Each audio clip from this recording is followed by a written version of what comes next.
Americans are in a lot of debt. Over $4 trillion worth of consumer debt alone, according to the Federal Reserve. 23% of Americans are going into debt just trying to pay for basic necessities like rent, utilities, and food. And another 12% say medical bills are the biggest portion of their debt, according to a 2019 survey.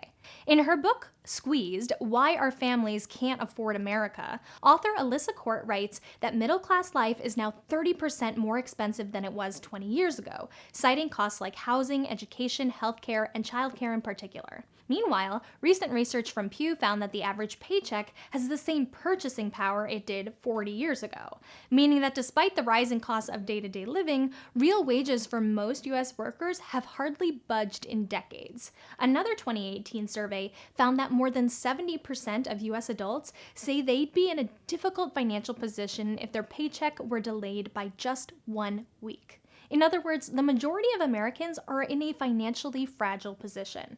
And yet, when it comes to debt, there's still so much shame surrounding it. One survey found that 65% of parents say they would be embarrassed to acknowledge having any type of debt. But avoidance and shame around debt isn't necessarily productive in doing something about it. In fact, when we feel shame, guilt, and embarrassment around our debt, the effect can actually be counterproductive. Shame and embarrassment may cause us to hide from or become paralyzed by our debt, keeping us from getting the help we need to actually take control of our financial future. So acknowledging that there are deeper causes behind our economic fragility and instability can help us let go of some of our shame around debt and start becoming proactive about it. Even if your debt isn't the result of a medical emergency or necessary expense, even if you're part of the 32% of Americans who report non-necessities like travel and dining out as the #1 cause of your current debt, the money mistakes you've made in your past do not make you a bad person, nor do they determine where you can go in the future. There are many practical steps we can take to deal with our debt and maximize our cash flow. But before we can successfully implement those financial tools and action steps, we have to start by accepting that we are not our debt, and that where we stand today is not permanent, and it does not control where we can go in the future. Once we accept that financial change is possible and that we have some agency in creating it, we can start doing the work of creating an action plan for our debt so that we can work toward debt freedom as efficiently as possible.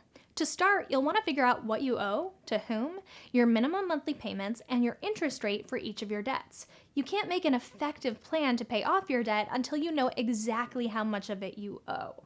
Once you get organized, you can start putting together a debt repayment plan. For example, using the popular debt snowball strategy, you would make minimum payments on all of your debts, and then any additional payments you'd make toward the debt with the lowest balance first. When the smallest debt is paid off, you would continue making minimum payments on your remaining debts, but then roll the money you are paying on that smallest paid off debt into payments on the debt with the next smallest balance, and so on and so forth, gaining momentum as you knock out each balance. Or using the similar debt avalanche strategy, you would make minimum payments, but then prioritize extra payments toward the debt with the highest interest rate first. Once you eliminate that debt, you would continue making minimum payments on your remaining debts, but focus any extra payments on the debt with the next highest interest rate, and then the next, and then the next, until you get all of your balances down to zero. The key differentiator here is the order in which you pay off your debts. By tackling the debt with the lowest balance first, as you do with the debt snowball, you get that psychological boost of progress and momentum when the debt gets paid off, keeping you motivated throughout the debt repayment process.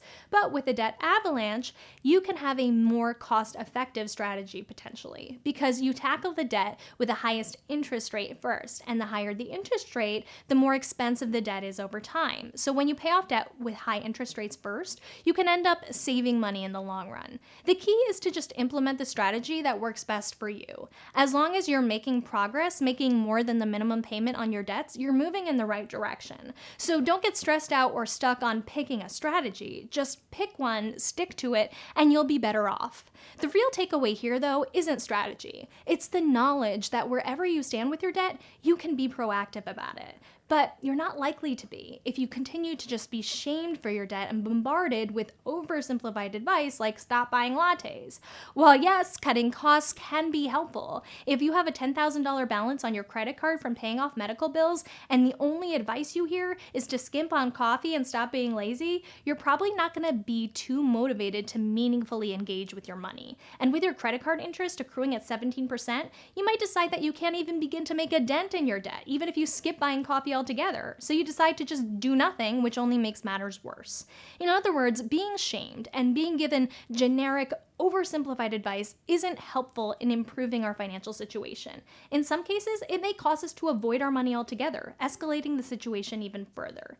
Instead, if we take a moment to acknowledge some of the real financial challenges that contribute to our debt, like the rising cost of necessities, stagnant wages, and yes, even the occasional money mistake, we can start letting go of the paralyzing shame that too often surrounds debt and actually engage in our financial future.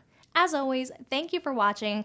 Don't forget to hit the subscribe button to see all the latest videos. I'm Stefanie O'Connell Rodriguez, and I'll catch you next time.